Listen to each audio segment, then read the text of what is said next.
internet, nothing is true, everything is permitted. My name is Matthew Kroll. I'm hungry. What?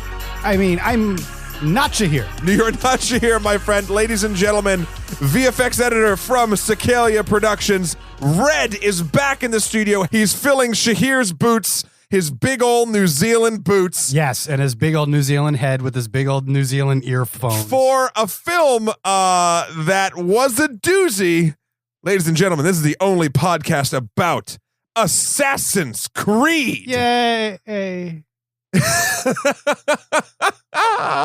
Oh, dear. You know what? Why don't we just start this one off correctly? And, okay. I've prematurely opened mine. Yeah, no, that's fine. The You movie needed was it. that tough. Wow, Red. Well, thank you so much for being here. Shahir got off light. Yeah, because this movie may have killed Shahir if he watched it. Yeah, sorry. I was chugging a beer. Wow. Yeah. Wow, ladies and gentlemen, we are in for a doozy of a conversation. I hope you saw this so we could talk about it. Or maybe you can use this as a cautionary tale. I don't know. Yes. Are we burying our lead? Well, I don't. Okay. What was the conversation as we're walking out of the theater? Sure. There was a man and a woman. Yes, a walking couple. out. Yes. A couple at the theater. Yeah, which is weird, but whatever. You know, it's just, To each their own. It's 2017. Yeah. Nothing is off limits. Yeah. Every orifice is in play, as Andy Stuckey would say. It's true. And he said to her, did you like it? And she said, no, not really. And then he said, well, what did you like about it? Silence. Aww. Yeah. Well, we'll get to it. But wow, Shahir, buddy, you should be buying these beers. Anyway, if you want to get a hold of us to talk about films, possibly films that hurt you in a bad way, you can always get a hold of us at onlymoviepodcast@gmail.com, onlymoviepod on Twitter, or go to our lovely website, onlymoviepodcast.com, and send us a message on there. You can also check us out on iTunes, Facebook, all that jazz. Leave us reviews. It will be wonderful for everyone, mostly us. Yeah, and you converse with people, right? They say No, actually, things. yeah, we've been having, and again, Shahir is normally the keeper of the email. However, we've been getting a lot of great emails in, a lot of discussion, lo and behold, on our Rogue One review, and a lot of discussion on La La Land as well, which I've been very happy to have with a bunch of people, and it's been going good. We really like hearing from you guys, and it really helps, either if it's an iTunes review or just a correspondence, or hell, you want us to do a movie, you want us to not do Assassin's Creed. I could have done that, but no, because Red, if you remember, transition, without a 360 swooping shot of an eagle. The reason why this film was on the docket is not because I am a lover of video games. It is actually because, due to the fact I am a lover of video games, we did a panel at PAX on video game movies called Getting Good at Making Video Game Movies, where we touched on a lot of different video game cinema and why it's been bad and, how we can fix it. And actually, fun fact, we're actually doing it again. If you're going to be in the DC area, I haven't really been promoting this, but we're going to be at MagFest in DC on, I believe, the 6th at noon in the Mage 2 Theater. So if you are there, me, Red, Shahir, and special guest James Portnow of Extra Credits fame will also be there, and we'd love to see you. We're going to record it. I'm not sure if we're going to post it, because it's going to be similar to the last panel. It'll be like a ghost episode. Yeah, but with a big old dollop of Assassin's Creed, because that felt like the missing piece of the puzzle, where there was actually, I don't know about you, Red, but going into this, I had, before I saw it, the reviews, I had hopes. If you recall, at the PAX panel, okay, yes, I'm on recorded audio saying I believe it could be a very good movie. Right. I said that. Yes, I was there, and I can't pull that from the internet, so it's true. Yeah, that lives forever now. Yeah. Sorry. No, but you were because it had the right pedigree, right? Because Michael Fassbender's attached. Love the dude. Yeah. Also, he produced it, which I was super psyched for because I like the dude. Director Justin Kurzel. Now, yeah, and they did work together on Macbeth. That's right. how this whole thing got started. Yep. And also remember, Fassbender went on record saying he was really excited to do like a fantasy thing, but sci-fi. Right. He was all excited about the science. He wanted both. And maybe that's why they mentioned science 300 times in the script. Well, only only one person in the movie, Sophia, mentioned science. Well, yeah, but she says it over and over. Played by the lovely Marion Cotillard. Yes. Did I say that right? I think that's as right as Let's go with it. Get. Yeah. Okay. Hey, Shahir, did we do that right? Oh, it doesn't matter. You're not here. We can mispronounce everyone's name. No. And yeah, we had, and you know what's funny? Jeremy Irons also is in this movie as Dr. Riken, yes. as Sophia's father at the Abstergo. Mm-hmm. Is that correct? And it's been so long since I've played the video games. Which is probably a good thing. And it gives you some distance between of course actually seeing the movie and the reality that they built and the video games, which you probably actually enjoyed. Right. No, also, let's talk about that for a second. Because normally we go into like history of the film. Let's talk about this. Let's talk about your history specifically before we get to mine. Because this movie is all about diving into the history of your ancestors through their goddamn DNA. You know, I loved the games in the sense that conceptually I loved the games. I always thought the idea of like mitochondrial memory is like really super cool. Like, oh my goodness, my genes, my cells. What up, Parasite Eve? Exactly. Yeah. Exactly. I mean, need I say more? Yeah. Anyhow, they take this concept, they really flesh it out over how many games? It feels like 1 billion, but it's probably... So they've had probably almost 10 to 15 Assassin's Creed games this time. And yeah. Right, with like 3 major chapter entries or maybe 4 major chapter entries where we're following different bloodlines or genetic lines. And I believe it wasn't Unity, Syndicate. Syndicate's the most recent one. Syndicate, yes. But I fell off around probably at the end of the Ezio story, at the end of Assassin's Creed. Well, I mean, I'm going to look it up. I did Black Flag. Oh, I did Black Flag, but that never didn't really feel. That felt like more like a pirate simulator. Well, no, but it was showing diversity in the game. Revelations. I finished Assassin's Creed Revelations. Yes. Yeah. Yes. Yeah. And I like the idea of the Animus. As you know, I love the word Animus. Yes. So okay, let's break down sort of I guess what because we're gonna say a lot of words in this. Mm-hmm.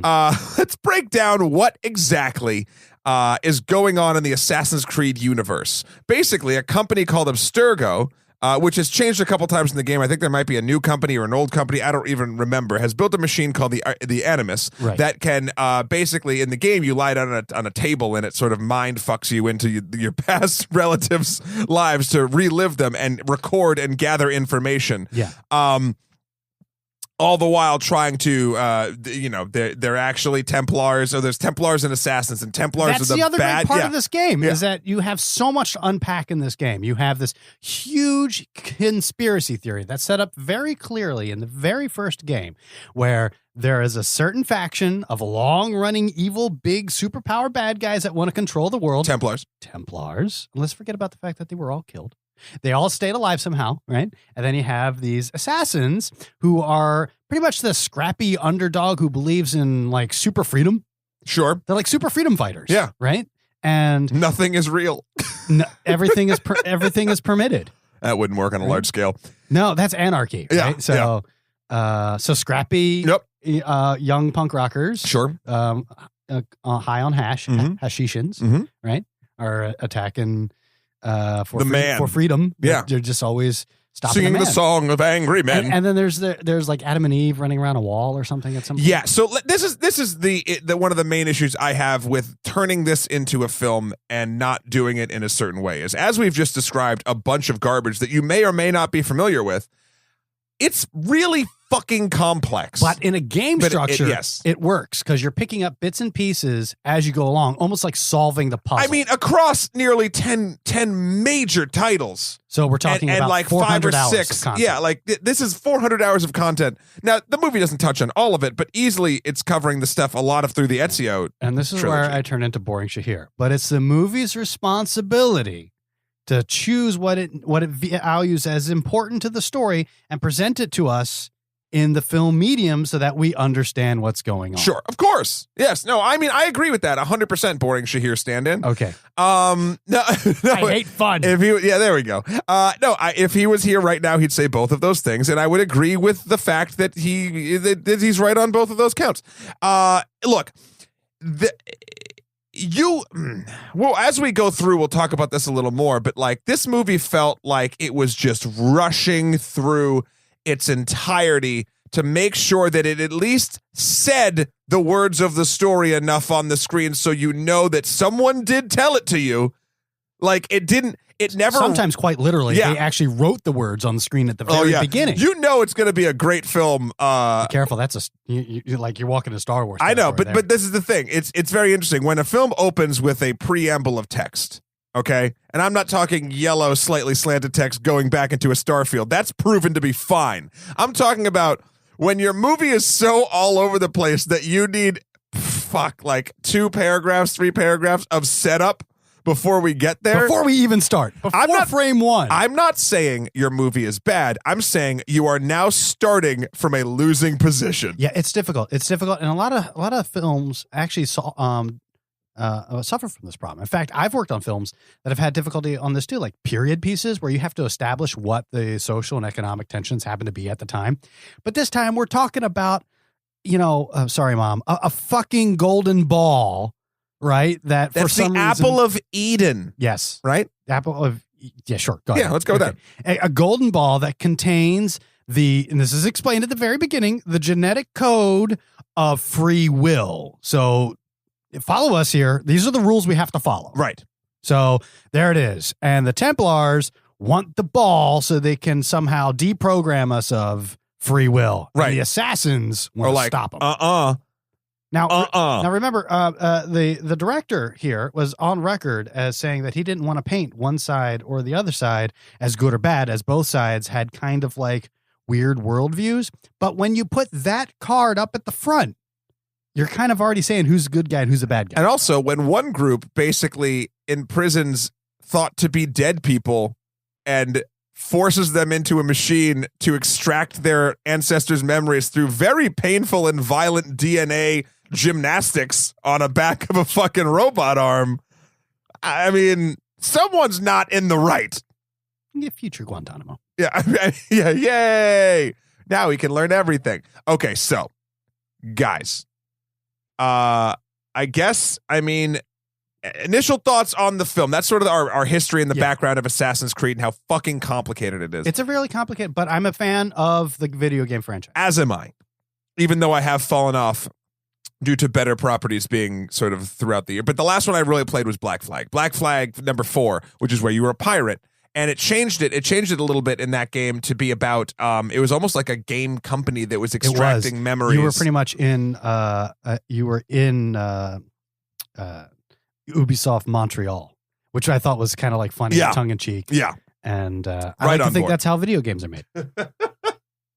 So, but this film itself, let's talk a little bit about the technical aspects of it before we sort of break down what happened. Well, honestly, there's a lot of interesting technical things that go on that I enjoyed. Same. Yeah. What did you like? I feel like we're going to be shitting on this a lot. So let's talk about some positive stuff. Let me talk about something. I know some of the things so I'm not going to mention that. I'm going to mention other things that came to mind immediately. I was continually thinking over and over, wow, what a great sound mix this is.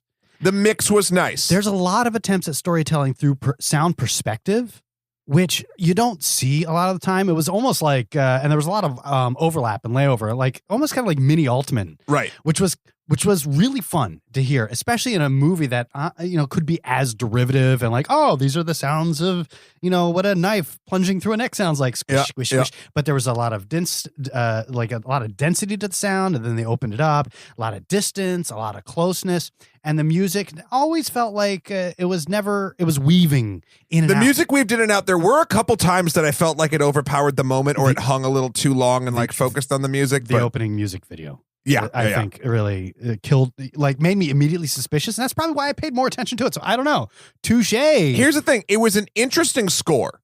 And I don't know how, I found myself listening to it. I feel like the movie wanted you. This is what I'll say about it. The movie wanted you to listen to that score. It definitely did. And whether you liked it or not, it made that score sort of front and center.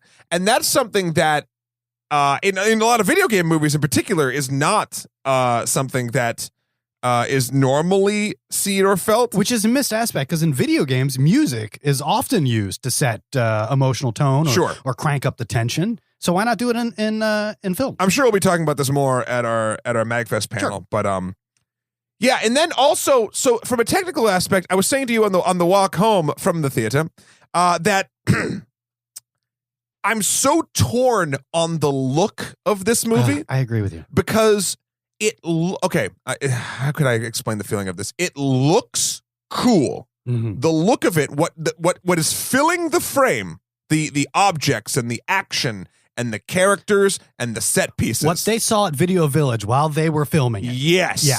Or what they prevised. Looked cool. Yeah. But the color grading is some of the worst color grading I have ever seen in a professionally made major motion picture. Now, and so I'm not to say that I haven't seen bad color grading before, but I've never seen it with such, I guess I'll say, such skill in the composition aspect of it. Mm-hmm. But such negligence in the color grading. Well, if I could speculate, you're seeing essentially, the colorist is now becoming more and more important in the post-production process. And it used to be just a director of photography with a color timer doing, a point of red, a point of right. yellow. But now you have so much control over these things that you can kind of get a little artistic crazy. Sure. No, I can totally see that. But someone should have stopped them. Well, somebody thought it was cool. Yeah.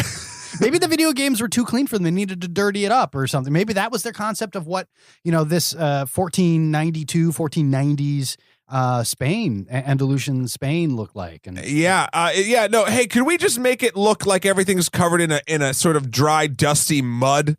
It's like, oh yeah, you mean the locations and the characters because it's olden times and whatnot? No. If you're gonna just throw that on the lens, that way we don't have to put it on everything, because everything will just be shot through it.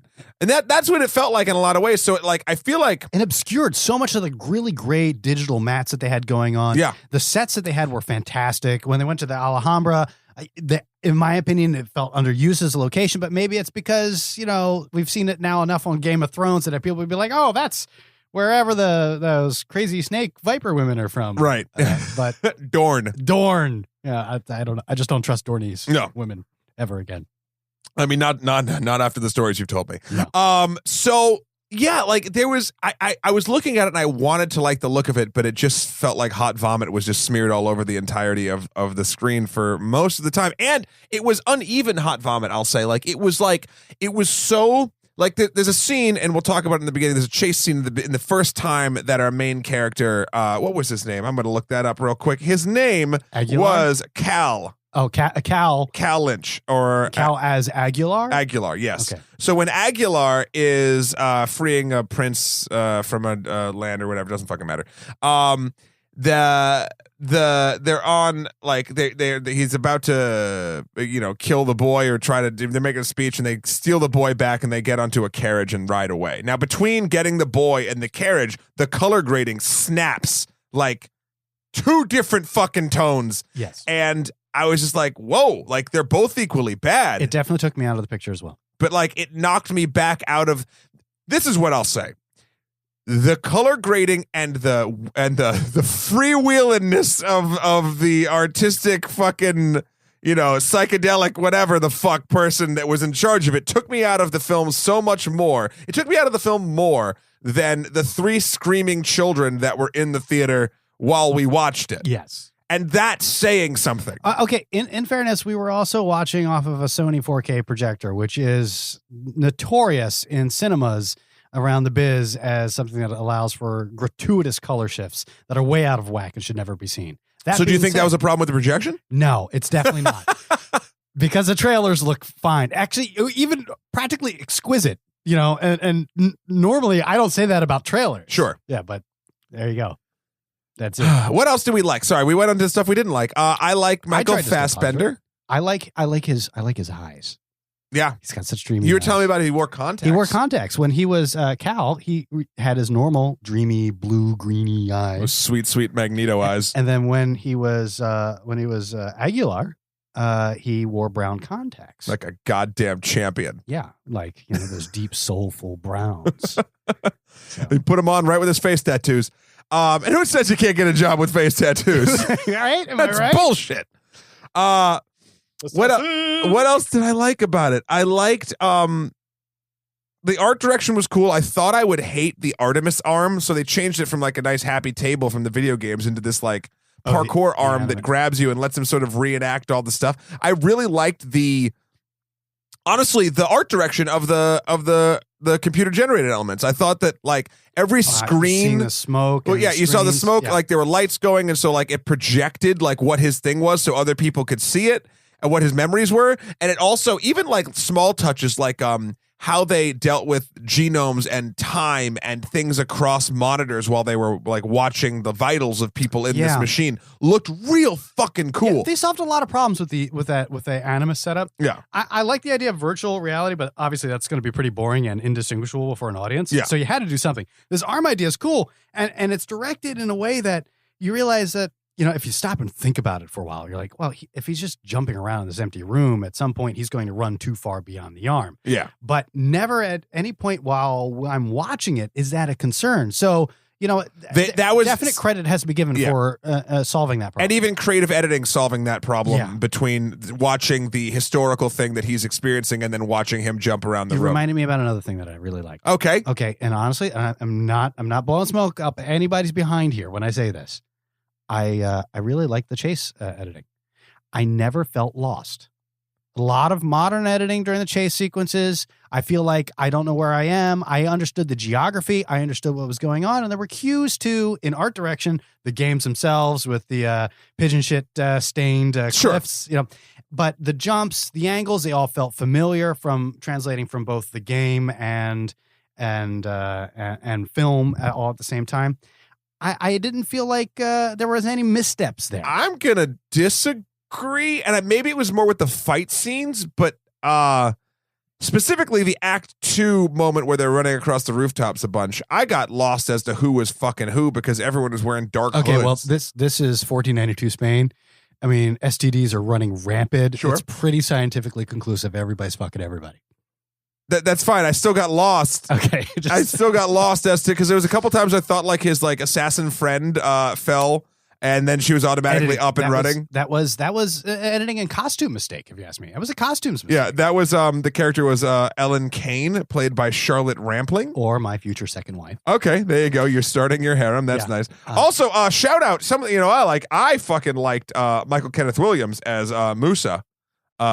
Which was fucking he's amazing as per usual. And it was funny, everyone like in the theater sort of lit up whenever he did a move. He was another patient in the Abstergo facility that eventually shit goes down. Yeah. What else? Is there anything else I liked about it? A lot of us talked about the costume design. I gotta be honest with you, I'm kind of like meh about the costume. It was fine. Yeah, I was like, it was great. Serviceable, and it was time period. Let me put it this way. It felt time period. It felt time period accurate. I don't know if it was. That's the question I have. And please write us in onlymoviepodcast@gmail.com if you've seen Assassin's Creed and you know the historical accuracies or inaccuracies.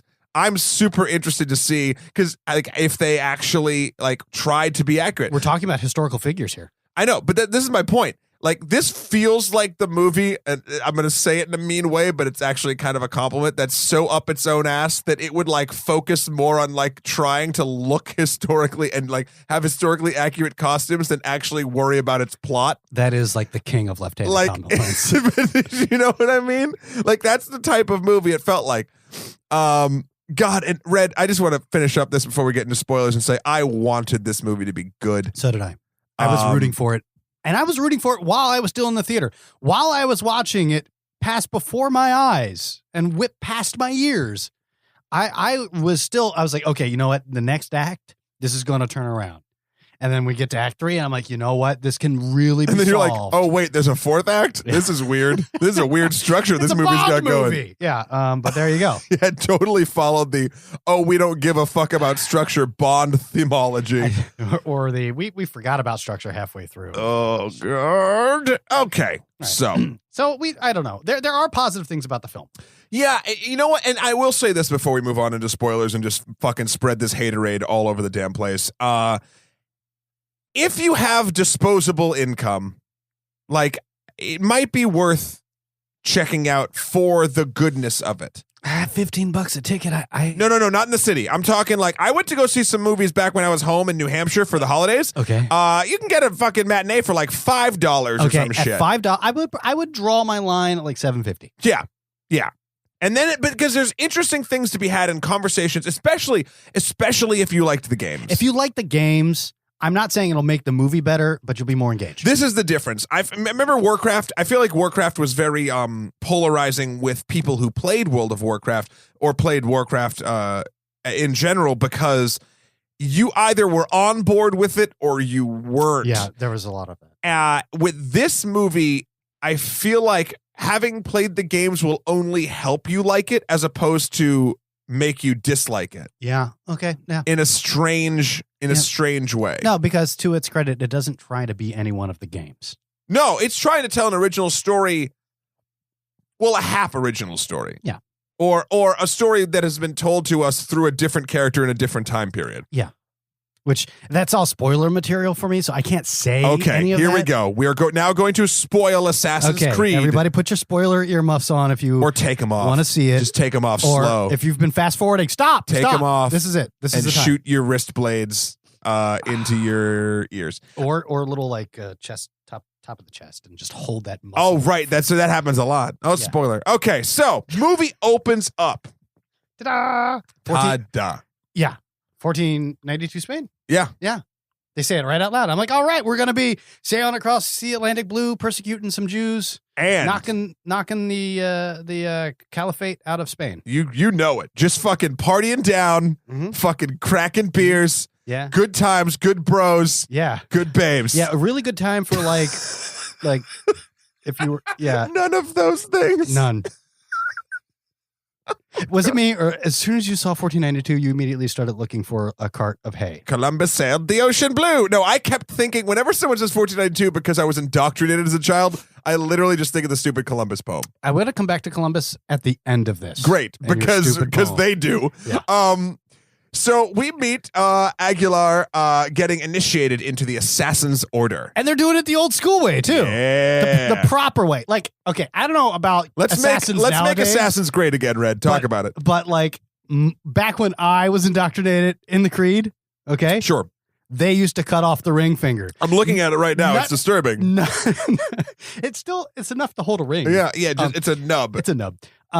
None of this newfangled, we changed the wrist knife so you don't have to cut off your finger anymore nonsense. No, he's hardcore, and you can tell he's OG assassin just from that moment. And that moment, by the way, when they're doing that, when they're doing the finger cut, the finger removal. I don't want to say finger cut because that could trigger some people. Yeah. When they're doing the finger removal, the woman next to me, I know. She practically jumped out of the chair. So funny. It wasn't like a graphic scene of the finger getting cut off. The thing is, the sound was good, obviously. Yeah. It was a crunch and a squish. It was a crunch squish. Yep. The thing of it is that probably got the biggest reaction for the rest of the movie. I know. Other than Michael Kenneth Williams. Whenever he fought, everyone fucked. Because he felt faster than everybody else. Because he is faster than everybody Well, there we go. Omar coming. So just start whistling. Yeah. So they cut off Michael Fassbender's ring finger, which is from the games. It's the wrist blade that they use, and if you've seen them, they I have one. I do too. Yeah. That's how they shoot the blade out between their fingers, and it's all whatever. So they don't cut themselves. Yeah. It makes sense. Look, I'm not saying that not only do I have an Altair from Assassin's Creed 1 full costume with retractable real metal wrist blade, or that I performed a medieval themed wedding in said garb. He did. Or that wedding sadly ended in divorce. But I'm just saying that I respect the authenticity of cutting off the ring finger. But it shows an appreciation for the game. Yes. Right? It shows immediately. This is a signifier to us, the game-loving audience. Guess what's going on? We did our research, huh? Yeah. And it says to everybody else, crunch squish. Yeah. There we go. So then we meet, we flash forward to 1986. 1986, okay? And this is the freewheeling 80s. I'm so excited because the moment I see our main character Cal. Yep. Right? As a boy. Jumping his bike. Yeah. That was a great on a BMX Baja, and he's in Baja. Yeah, huh? I mean, it was pretty on the nose. That was awesome. By the way, I loved the BMX Bajas when I was a kid. Okay. But we was too poor to have one. When you were a kid, what did you like more, BMX Bajas or Assassin's Blades? Okay, so here's the thing. All right, this is what got me excited. I loved BMX Bajas as a kid. Sure. So did Cal. Mm-hmm. Cal is now entering his midlife. Right. So am I. Okay, so you were invested. I'm invested because this is the ultimate white movie theater male experience. No, it's set not. up at this moment. This is it. This is gonna be like I'm married. I got a job, but he's jumping stuff like I did as a kid. Flash forward 2016, we must be the same age. Yeah, I mean, I guess so. All you gotta do is start killing people. Yeah, or not. Only if they're pimps. I'll get back to that. Yeah. So, Cal is trying to jump his bike and he fails. It's just showing him he's a little bit of a bitty daredevil. He's probably like, what, 13? Well, that's the thing. I was trying to work out his age. How old is he? Maybe 10. Sure. Let's go with Okay. that. Yeah. He rides home and he then comes across his... He cursed. Yeah. He cursed like a rebellious 1986 youth would to himself. You're not my mother, Todd. No, that's a different movie. So he gets home and he sees his mom has been murdered. Well, he sees his mom has been murdered. And I want to say for the record that this scene is set up so that if you have never seen another film in your entire life, you will be shocked at the revelations to come in the next hour and a half. But right now, his mother was murdered. And she was holding something. She was murdered while holding a necklace. A necklace. And just so we know it's a necklace, we'll hang on to it for like 7 seconds. And then the camera pans right. Bam. And there's Daddy. Who's a ginger? Yeah. Ginger Irish assassin. Hello, nurse. You cannot trust them. No, you can. You can trust them. You see, a dishonest man, you can always trust to be dishonest. Honestly. It looks like Dad killed Mom. It definitely looks like Dad killed Mom. And he freaks out and he tells his son to run away. So his son runs away as big black cars pull up to the property. Like, yeah, seriously, like big SUV. And they all come in with guns and they pull out Dad and he's running. And then you see little Cal running across the roofs. We hold on to somebody in one of those SUVs. Could it be Jeremy Irons? Could it be? I believe it was. Actually, it's completely not clear when you see it. Nope. And in fact, I can't wait for the Blu-ray just so I can stop and pause and see how you cannot figure out who the hell this is. I can't wait for the Blu-ray to complete my coaster set. So the dad, we think this movie is much more fun. We think he dies and Cal gets away. Meanwhile, and what do I mean? Meanwhile, cut to 30 years later, asshole. 2016. Turns out Cal did not grow up as an adjusted well adult after seeing his mother killed by his father. Oh, yeah. I don't know why. He's got a hang up. Yep. And he killed a pimp. He killed a pimp, and guys. To be honest, it's a pimp. I mean, do we care? I mean, it depends. Was the pimp good at his job? Let me ask you a question. If Cal was a serial killer who killed non-pimps, sure, would we still empathize with him as an audience? Or is it just okay to kill pimps? Look, movies are here to teach us.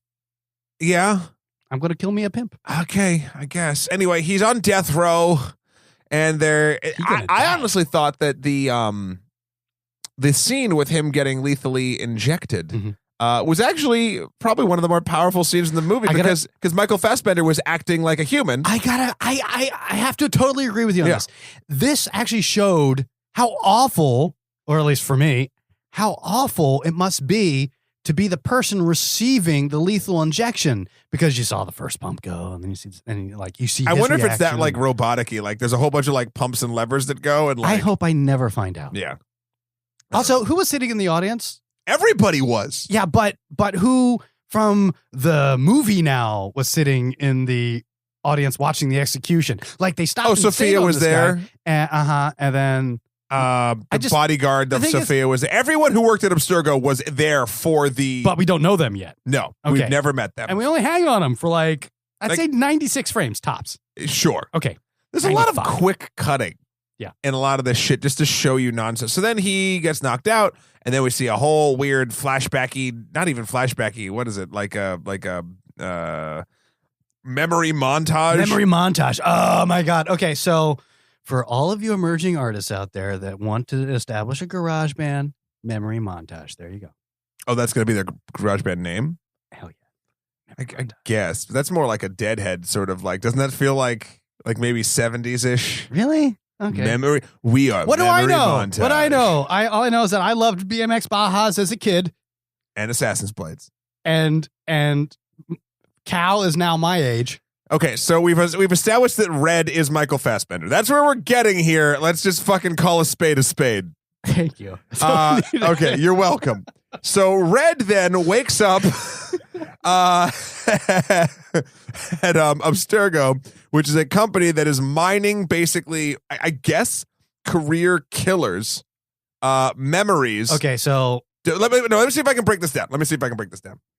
Abstergo is a company that is taking inmates who have killed somebody, whether it's violent or otherwise, and been taking them, strapping them into the Animus to extract their DNA to help them, because they all go back to these sort of league of assassins to help them get knowledge about where the Apple of Eden is. And the Apple of Eden is what Sophia says in the movie. She says violence is a disease and she wants to cure it. And if she knows the genetic code, the DNA of violence, she can make violence stop. Serum. Which is a noble, if not batshit fucking crazy thing to do. But Marion Cotillard totally sells it for me. She believes Does she? She believes what she's saying. Sure. Michael Fassbender's Cal does not. No. So let's talk about the acting in this for a little bit, because everyone was super serial, like serious, but serial. Serious? And I don't know. I'm hungry. Yeah. I don't know if that serviced this franchise. Everyone was acting, right, as if this was all the most important shit in the world. I don't know. On different levels of convincing. They were acting well. I felt like I was convinced by, let's call our main players now. But even we said that we really enjoyed, the only moments we really enjoyed of the acting was when they sort of felt like they went a little off script and got kind of silly. And I don't know if that's because those moments were legitimately likable, or because everything else felt so dry and somber that when those moments hit, you're like, whoa. Everything felt really dry. Yeah. It's not that they weren't, I don't think they weren't doing their job. I think there was very little substance to push on there. I think what they did is they were scared that their science would scare us, the audience. So they didn't talk science. Except saying the word science. Sophia kept saying the word that she's a scientist, she's a scientist, she's a scientist. Matt, it's because science. Okay, I got it. Okay, and I'm a fan of science, but I'm a fan of actual science that is discussed, not just saying the word science. I don't want to upset you or anything. I know a lot about science, okay? All right? And what the press has been saying, that's not always what science is. I know science. Okay? All right. So when I say science, when they say science, it's science. I mean, I trust you. Okay, thank you. I really like your hat. So Fassbender wakes up, and Cal wakes up, and Red wakes up. Keep getting all the names mixed up. Yeah. And there's basically an info dump from Sophia about where he is, why he's there, blah, blah, blah, blah, and blah. this is where I genuinely get pissed off for a moment. When they're strapping him in and giving him the info dump? She implies that violence is genetic. Sure. She just says it. Like, there are people, probably this woman who watched the movie with me and jumped at the crunch squish. Mm-hmm. We're gonna walk away and be like, "Oh, I didn't realize that violence is genetic." Like, this is a dangerous idea just to be like floating out there as the premise for your film. I mean, have they proven that violence isn't genetic? But to say it is genetic is not the same to say it's not genetic. It also, to be fair, and I agree with you. It's just I know, but to be fair, before the movie rolled, the name of the company Ubisoft came on the screen. I know, and I know that I know it's fiction, but they're also basing it, science. I just said the word again. Holy shit. Okay, so strap him into the Artemis, and he has his first experience of reliving his ancestor Aguilar's life. And that looked really cool. Well, other than the color grading, it looked cool. He basically had to go rescue with a group of assassins a prince of in 1492 a sultan. Sorry, well, no, he's a prince to a sultan. He's a prince to a sultan. A boy that the Templars were trying to extort to get the apple of Eden from the sultan. Right, politically motivated by, you know. So they get away. They're running on a cart, and then like a cool action scene. Is it fine. also a nod to the first game? But so when you have these big action movies, okay, I have a problem. Is this a big action movie? Because I felt this was like it wanted to be a big action movie, but I felt like it felt sparse. There were 3 major action set pieces, which puts it into action movie category. Fair for enough. Me. And sprinkled in a bunch of like other smaller fights. Okay. So at this point, they're doing whatever, and no one's controlling the horses of the cart that most of the assassins and the bad guys are. I've seen this chase scene like a dozen times. I know. And the cart is heading towards a cliff. Because there's tons of cliffs in Granada.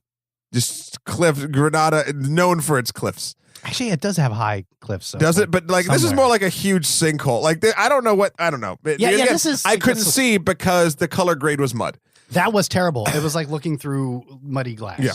So they're careening towards this cliff. Now, this is what I found hilarious. Horses in general, given enough time, aren't just going to run off a cliff. Generally speaking, horses, not suicidal. Okay. So what do they do rather than, let the horses not drag them off the cliff? They detach the horses, and you see an aerial shot of the horses running to safety and the cart still careening towards the cliff. And I was like, fuck you guys. And then the cliff goes off, and Michael Fassbender catches the prince, and then like they're caught by the Black Templar. They called him the Black Templar. The Black Templar, yeah. The Black Knight. And then he wakes up out of the Artemis. Yeah. Because he's had enough. She pulls him out for some reason, and I don't know why, because they never really say why. It was just too much. Well, she was trying to say, and this is where the script, and if I may pretend I'm Shahir for a moment. No, do it verbally though. Don't just pretend in your head. You have to actually pretend to be him. It just felt disgusting. I couldn't do it. Okay. So if I may for a moment, this is where the script really begins stumbling across on top of itself. It's trying to explain what's going on, but never finds the right words in the right moments to explain it. They're trying to tell us that the process is intense on him biologically. Sure. That he needs time to ease into it. Yep. The script ends up saying something like, next time. And that's pretty much all we get out of it. Now go soak in this bath. Oh, you had a brain split or whatever, but don't worry, we fixed it. This time. Don't know if you can. Foreshadowing. And then like they bring him through the whole facility, and there's a whole bunch of zombie type people that aren't really like zombie type people from going in the Animus. Like they're acting all stupid and they very it had a lot of game iconography of them like standing near trees and like foggy rooms of the future. But like these people, like all of a sudden, all these characters, like they just sort of snapped out of it on their own. Like, so it's not really damaging them. Like there wasn't. One of my major problems with this whole movie was in the present timeline, and kind of, I guess, in the 1492 timeline, the stakes were never there for me because everyone just became whatever they needed to at the moment in the present, and everyone in 1492, all that shit already happened. They already said, you can't change this. Yeah. You're just going to experience it. Yeah, and don't fight it. Right. Yeah. I thought it was a pretty bold idea for Abstergo to put all of the genetic assassins in one large room, because they would never talk or to each other. In fact, there's a scene where at lunchtime. I'm hungry. Oh yeah, he says, Michael Fassbender says that like 9 times. There's a scene where they all come over to him saying, "Hey, we all know what this is about." They're gonna get the apple. You're gonna give them the apple. They all seem to know about the assassins too. Yeah. All of a sudden, well, because they're all assassins, right? They're all different branches of different genetic lines for different times. Mm-hmm. Franchise plug. Yeah, talk about the franchise plugging. Yeah, franchise plug. No, you brought up a couple of them. Yeah. Yeah. Well, okay. Well, I don't want to talk about two, but the one that I just saw continually set up was a franchise that I didn't see, which was the Civil War one. Mm-hmm. There's all these drawings of a Civil War assassin. Maybe that's everybody's the next game. room. I'm excited by this. Ubisoft, if you're listening, Ubisoft is not listening. No, they really don't. But maybe they are. Maybe there's one lone employee at Ubisoft. This is the only podcast about this movie. I mean, you know what? You make a very valid point. They definitely want to have some feedback. Yeah, right? And we are that feedback. I want to go out feedback. and John Wilkes Booth Lincoln. Wait, no, I just said that. No, you want to stop John. You want to alternate timeline. Stop John Wilkes Booth. Would they make that into a video game? You assassinate the assassin, and then who's the real assassin? John Wilkes Booth's I guess the person who assassinated brother, the lesser known Booth, was very important in maintaining. Oh, Gary Booth? In maintaining theater inside of New York, and essentially is like the father of Broadway, though Broadway didn't actually exist at the time. He died in what is now today's Players Club. That was his home. Huh. That's history fact. I don't know if you can see this at home, dear audio listeners, but the More You Know star just flew over Red's head. It burns. Yeah. So and we also learn at this point, after he meets all the other different assassins, that due to these memories, he can also see remnants of them, and it's actually training him in the way of the assassin because he's remembering his assassin ancestors' memories. As a company, what again, a brilliant, dumb idea. Oh, yeah. Abstergo should totally. I mean, I think they really invested their security budget well in overweight looking security guards with shock sticks as opposed to well-fit men and women with automatic assault rifles to guard the pen of ever-training assassins. Again, I'm on board with this portion of the movie. Genealogy-based assassins that every time you strap them into your goddamn memory extraction machine, they become more and more fucking violent. Yeah, you can see, there's two sequences where Fassbender, as Cal, is sharpening his kung fu or assassin fu. Whoa. Yeah. I know kung fu. Yeah. In front of the security guards. So yeah, like they're watching him do this. So Riken, Sophia's father, forces her to throw Cal back into the Animus. Oh wait, no, the Artemis. Side note. So Cal and Sophia have like a weird like heart-to-heart talk, and she explains how she's doing this altruistically and she wants to science violence away. And then you notice, and then she talks to her father, and her father just wants to take away free will. Now, granted, that'll do the same thing, just one sounds super evil. Yeah. Even though they're both kind of evil. Templars. Yeah. Yeah. Oh, yeah. And it turns out that they're all Templars. Yeah. And so, I don't know. So they strap him back in. And now it's the sequence of him escaping, being burned at the stake, even though his master gets burned at the stake. So him and his lady friend assassin end up getting away. Get away. And they do the whole rooftop sequence. Okay, so here's your rooftop sequence thing. Okay. Which is important for the franchise. I believe that the confusion you suffered from was a costuming confusion. The guys pursuing them and them were all wearing black hoods. That's what I'm saying. And I get it. That's what everybody's wearing at the time.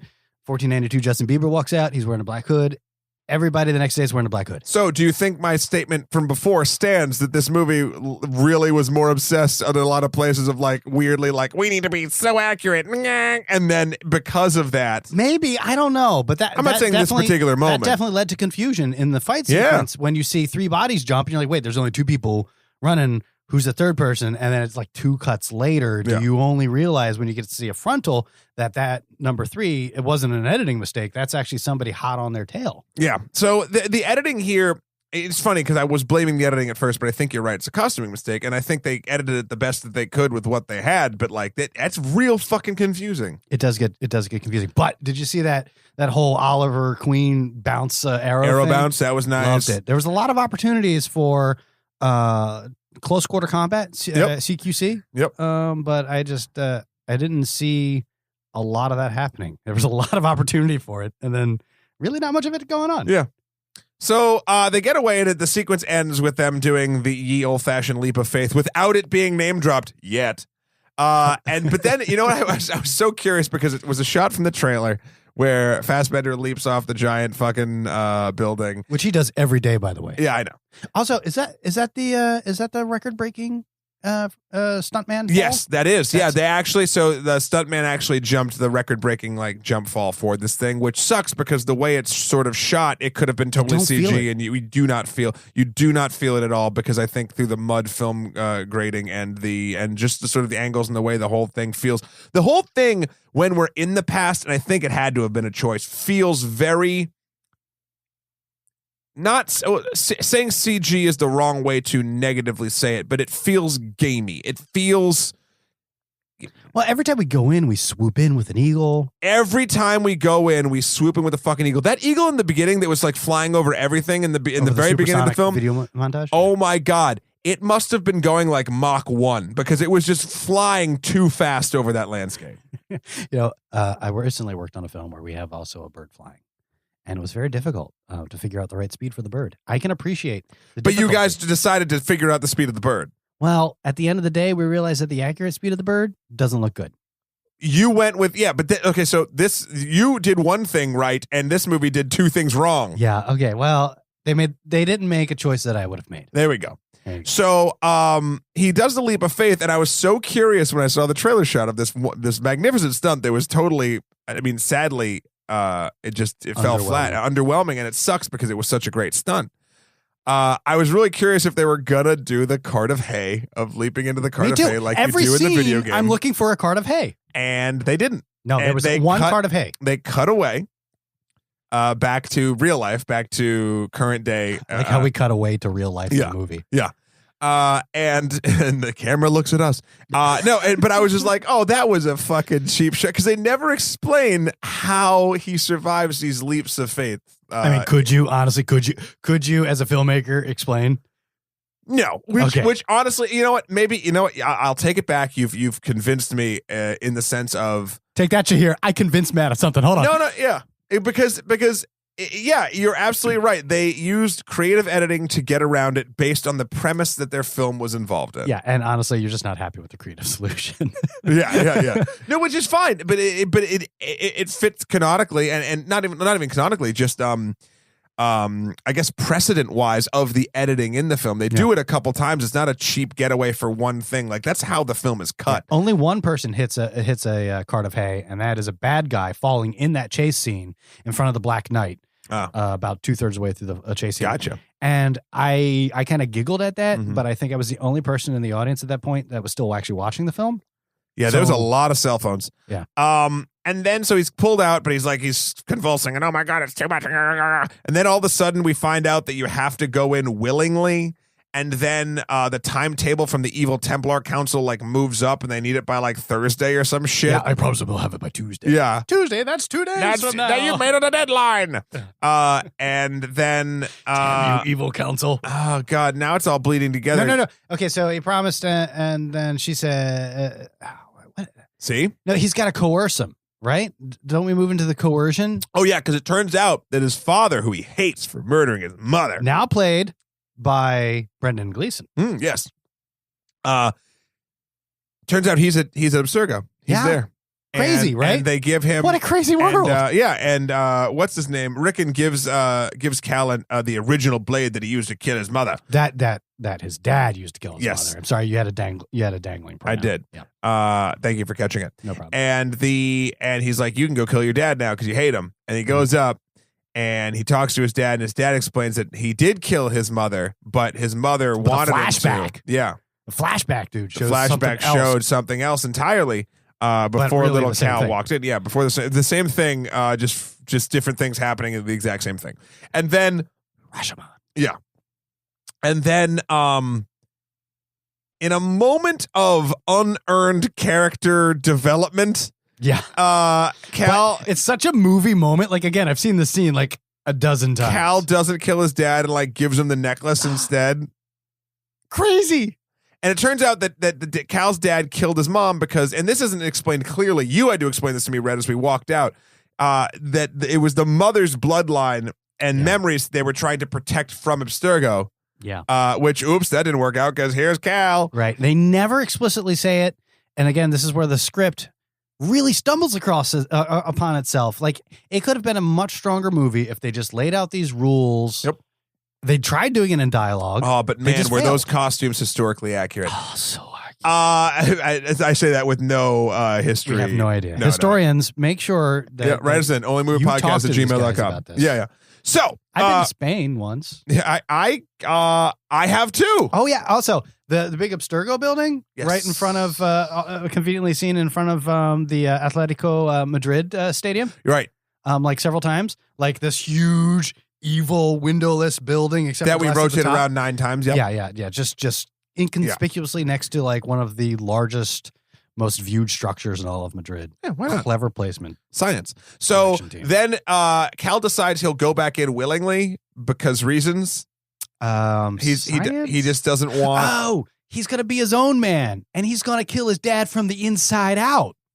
Or he's going to be a company man and his own man. I honestly don't know why Cal went back in. It's willingly. part of this unexpressed character development where he decides that he's going to. Did he just agree with Sophia's sort of thing at that point and wanted to cure violence? No, it was more that he was sticking it to his dad. Like his mother died. He killed his dad killed his mother. So did he they not couldn't kill get his the dad apple. so he could stick it to his dad, So not literally, metaphorically? Yeah, so his dad could see him give them the apple because he doesn't care about this. He doesn't have a dog in this fight. He just wants to be killing pimps. Yeah, okay, That's fair all enough. he cares about. So he goes back in. What better way to screw with dad? And they have this whole thing where it's the sequence where the Templar are at the Sultan's place and they Oh, trade. you forgot he took off his shirt. Oh yeah, Fassbender took off his shirt. He took off his GD shirt. And let me tell you something and that about means, that. Listen, that means he's willing. He's so willing. And can we just appreciate He goes full Putin. appreciate the total sophomoric writing bliss that must have been that writing room or that hotel room or the back of the bus, wherever this guy was writing it. Of like he's going to take away free will through free will. Yeah, Oh Yeah. my God. yeah. And a junior college student's mind explodes. Yeah, like, like, oh my goodness, so much of the WGA must be upset right now. So I'm sorry. he goes back in, and the Sultan is going to trade his boy for the very well protected Apple of Eden, which turns out just to be in a box in a wall. Yeah, and now they're actually at the Alhambra in Granada. Yeah. Which is like this huge castle. But let's just show this one stupid We're going room. to show this one room, but they did the room really nicely. I have pictures of that room. Yeah. And let me tell you, I just got in a fight with my wife about the color temperature of that room. How was the color temperature of the room in the movie? It was actually accurate to how my wife photographed it. Weird. Yeah, it's weird. That's why I know she's wrong, by the way. She's so wrong. Anastasia, you're so wrong. Okay. Yep. So Shout the out movie, Anastasia. The movie, therefore, also must be wrong. Because there's no way that both of them could be right and I could be wrong. Yeah, that never But they did the tiles up nicely. They did the columns up nicely. They did the water up nicely. But there's so much more outside. Sure. This is awesome. So Why did you guys Aguilar and female assassin friend, my future second wife. yep, jump in and try to stop this whole thing from going Facial down. tattoos are just hot. Face tattoos all day. As long as, hey, as long as they represent you. That's what I care about. Or the creed. Yeah, or the creed. Well, Die. maybe what if you are the creed? I would die for the creed. Yeah. Wait, creed? Yeah, die for creed. I want to rethink this. Hold No. on. I cry out to God seeking only his assassin. Oh boy, if that stays in. Yeah, that probably that's will. some super honesty right there. So, here goes. This sequence happens. And we jump into the sewers. Another tight corridor. Yeah, so hold on. So female assassin friend dies. Right. In this weird like Mexican standoff. Then She dies for the creed. But she dies for the creed. So stupid because okay. So can I explain this real quick? So Spoilers. So yeah, no. So Aguilar has the Templar leader. Michael Fassbender has a Templar leader to knife point, and He's the a black cardinal or Templar something, yeah. has assassin friend by the throat. Yeah. And it's supposed to be whatever. The black knight Michael guy. Fassbender retracts his wrist blade, and then Black Templar kills assassin Just friend. a stabby in the Sure. neck. Now, while this happens, Michael Fassbender still has the cardinal, Could just do shink at any point. and Or he snip. doesn't. He just lets him go. And I was like, really? Okay, so you didn't see the eye thing. The contact start itching on him? Or? No. There was a moment where his faith in the creed failed him, and it wasn't Are just you about fucking the creed. kidding me? Did you not see that? No. Oh. You're making shit up. No, man, it's all about. She's like all about the creed. He's like, yes, the creed. Remember, they're tied up But and they wouldn't do the that creed, like, head nod thing. Wouldn't the creed He say to loved her, murder man. the cardinal? But that's what I'm saying, man. He dropped the creed for Nope. a minute because Nope. he got personal. He let Nope. it get personal. Nope. That's what happened. Nope. That's what happened. Nope. Officer, let me tell you. Anyway, Officer. Cardinal gets Officer? away. Cardinal gets away, and he goes into the fucking sewers. I'm not even having this conversation with you. And then sewers, they don't exist because they're all fucking fancy sewers. Yeah, right. That was the only historically inaccurate thing we caught was the fucking sewers. Okay, I mean, just like if there were catacomb-y things like that, they'd be like brand new. They wouldn't be all like shitty like that. Yeah. Shitty sewers. Yeah. Yeah. And he steals the apple, but he doesn't steal the apple. How does the apple end up? He took the apple out of the dude's hand, out of the cardinal or bishop's hand, right? Mhm. Who was introduced in that painting, by the way, when we met all the bigwigs. Yeah, yeah. You know, like Very we're nice. That was "Oh." clever. That was clever. Might be giving it too much, but so he took it out of his hand. You saw him pocket it. Yeah, but then how does the bad guys? How do the Templar get it back again? How does the bad guy? Templars get the apple. Oh no, they don't because we figured out. So then You just like I you know. jumped I'm sorry. ahead. Well, you left Act. we're going 2 long, and so went I to have Act to. 4. Oh, I I'm have to. sorry. I have to jump from I Act didn't 2 to realize. Act Sorry. 4. I'll talk faster. Actually, that was 3. So Okay. then, God, this thing's so fucking convoluted. They find out through these memories that not only did he have the apple and where he put it, he gave it to none other than Christopher goddamn Columbus. Christopher Columbus. Just hanging out on his boat. Wow, what a great guy. And then they're like, where's he buried? Where is he buried? Why does anybody who's in Spain, Madrid, because they're in Madrid, have to ask where Christopher Columbus is buried? Yeah. I don't know. So they go and they go Also- to Columbus's crypt. How did Columbus still have it after Columbus was arrested twice, both in the New World and in Spain? Because Aguilar asked him to keep it with him and be buried with it. So, like, he just kept it like a soap on a rope around his neck the entire It was time? covered in like a weird soapy stuff when they. Actually, it was. Yeah. Yeah, We just solved the mystery. I know. History's mysteries. So, God. Abstergo in present day knows where to get the apple. They get it. Then they go have their. Oh, God. There's so much fucking go. Let's just speed through this shit and get over it to get to final thoughts. Absolutely. Before they break away, Fassbender as his last act in the Artemis does a leap of faith that Sophia actually calls out and says leap of faith for no reason, which somehow breaks the arm but keeps him in the memory, and then all of his ancestors are around and it's not a memory, they're like talking to him. And there's the Civil War guy again. Civil War guy, and also his Revolutionary dad, War. his mom, and someone who looks exactly like Marion Cotillard, which is fucking nuts. Yeah.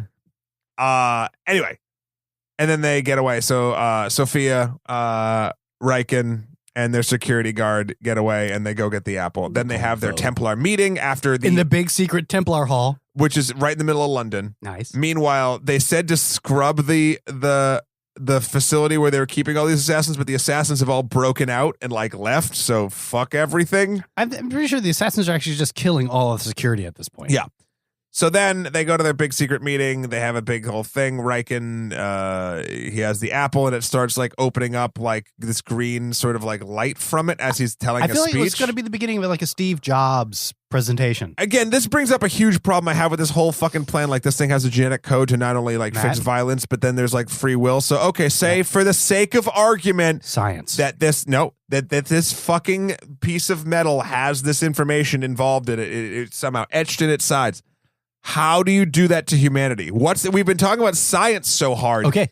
All right. You ready for me to drop the S-bomb? Yeah. Okay. Serums.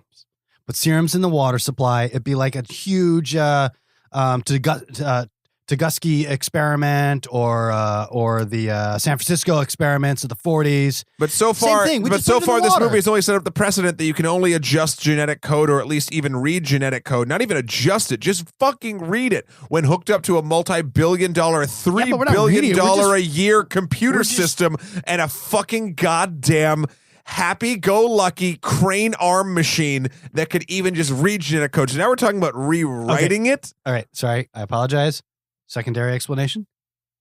Science? Great. So then the assassins, after the movie goes to painstaking lengths to show the security of this Templar meeting has like tons of security, they just get weapons in anyway. Like a normal like public high school to me, but okay. And then they come in, they steal the apple away, they kill. There's that moment they kill that he Riken. shares before going in and killing Riken. Yeah, where there's the whole thing like I could scream, I could kill you. I had to look it up, a total callback to Indiana Jones 3.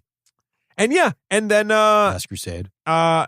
The assassins get away and stand on a building. Right. And of course you have it's Lynn, and I don't remember what was his name again? His character's name was Musa. Lynn and Musa, and I guess those are both nods to either franchises that are coming. Yeah, or where were they? What were the nods?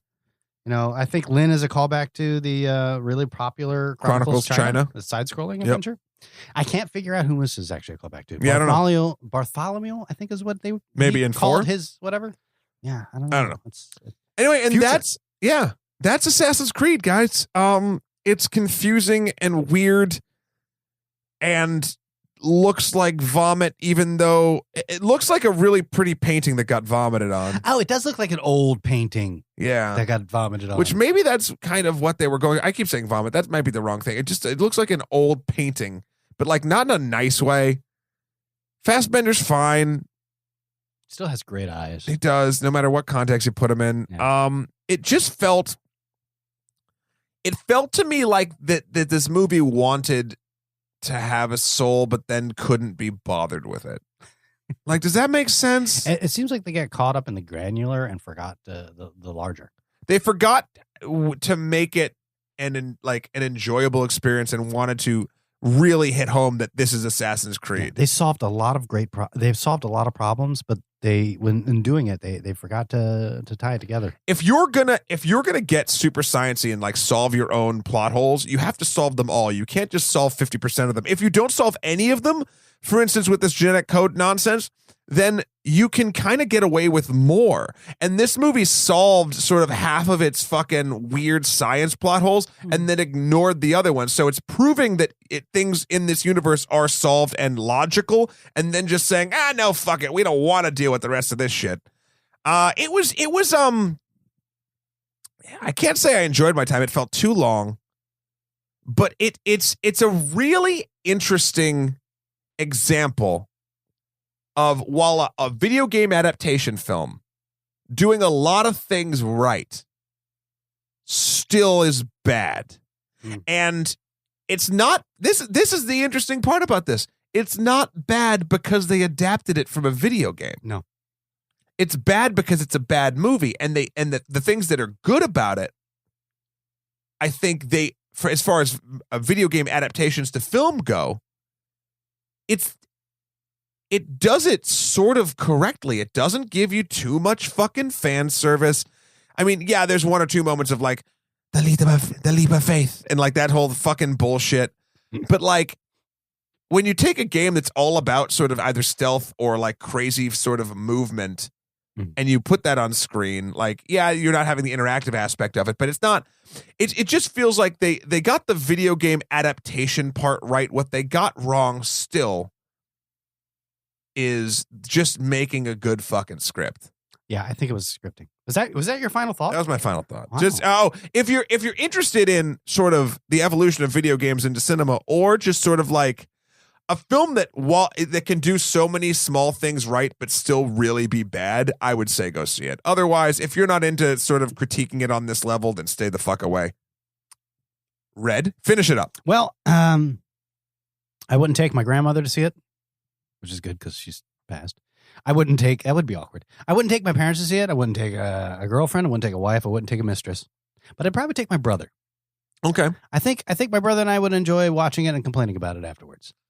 I mean, that's the other thing, too. You could watch it and just complain about it. You know, you watch it and go, oh, my God, we just did that. But you're right. It's oh my God, yeah. mind blood. Meta. No, but it's a scripting problem. I think we hit the nail on the head, and I think, sadly, Shahir will probably agree, is that it just could not hold up under the weight of a sloppy script. Yeah. No, there you go. Oh, boy. Well, Shahir, you dodged a bullet, buddy. I'm glad that you don't have to see this, but actually you might. No, he still has to. Oh, he does for the panel at MagFest. Yeah. All right, guys. Well, this has been the only podcast about the film Assassin's Creed. Red, thank you so much for coming in and helping out today. I really appreciate it. A genuine pleasure. Thank you for having me. When you aren't taking your grandmother's memories through DNA sequencing and a giant crane machine arm to review a film with her about the entire process that I just laid out, where can folks find you?